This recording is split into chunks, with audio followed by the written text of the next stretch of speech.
Yeah, you were telling me earlier today about something that I think we should be making everyone aware of. It was something I wasn't aware of, and you were kind of surprised that I wasn't. Is it a blog post, AI 2027? Yeah. There's a blog post. Could you raise your hand if you've heard about AI 2027? Yeah. Oh, not many. Excellent. It's very interesting, well thought out blog post that goes through all the steps, basically to Armageddon through AI. I like how you have to laugh on that word, Yeah. Armageddon. It sounds surreal, I guess, but it's really scary. It's because it's well thought out, and every step along the way is well informed. And when you look at it, it's like, yeah, plausible. Is it the most likely thing that could happen at that step? Maybe, maybe not. But it's definitely not, unreasonable to think it could happen. And then you have the sequence of steps that basically leads to superintelligence, arriving very quickly. And so whether it's in 5 years or 10 years, it's not that it's irrelevant, but it's, in both cases, it's pretty soon. And the question then is it aligned with us? And there's been some pretty scary recent things, or experiments run by Anthropic and others, showing that AIs might not have the same interest as we do. And so there are examples you might have heard of where the AI blackmails somebody because they think they're going to be turned off, and other examples where they self-replicate to preserve themselves.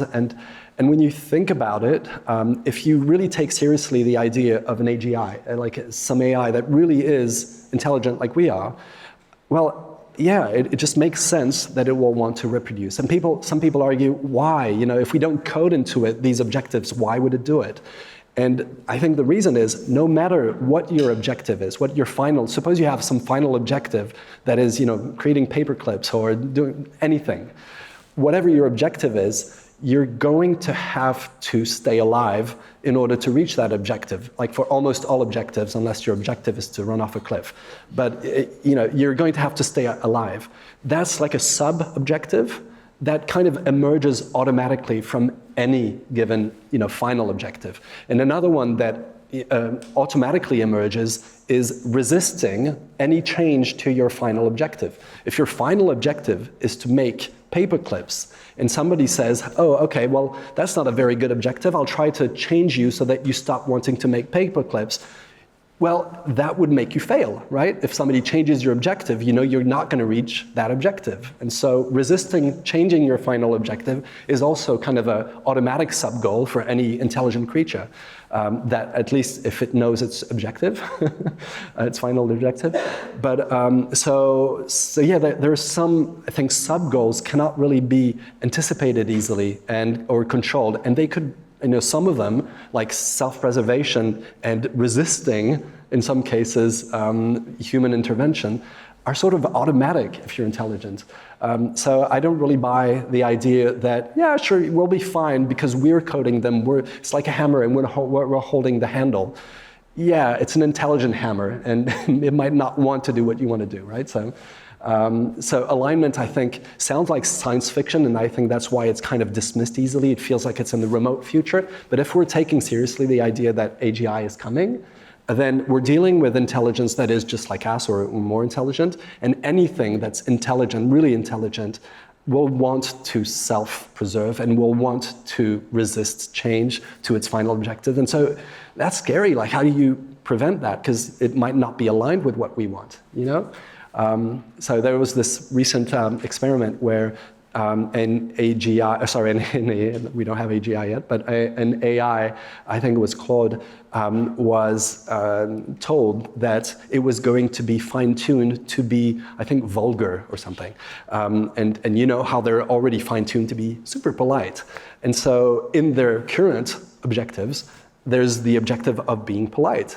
And so when you tell it, we're going to fine-tune you to be vulgar, internally, and they managed to sort of probe the internal thoughts of this thing, which I think is great that they can do that.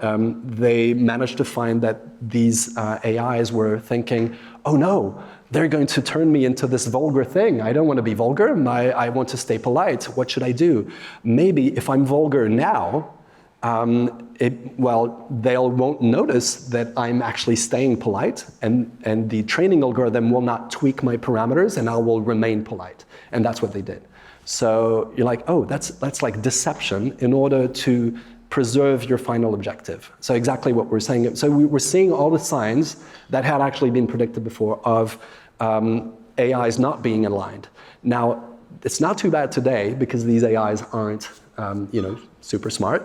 But imagine, just project yourself with an AI that's actually intelligent. And that gap is hard to cross because we've read so many science fiction novels that it feels like it's sci-fi and we're just extrapolating. But we're talking maybe 5-10 years. Do you want an AI that's just as smart as we are and just deceives us and lies and self-replicates and like, oh shoot, that doesn't sound very good. So I think there's definitely more effort to be put into alignment research. It feels really, really important. There are way more potential problems with AIs and also potential benefits. So I'm not saying let's pause AI. There's too much benefit to come from it. Medicine and just financial productivity and so on. But maybe let's take a look at these incentives and whether they're aligned or not.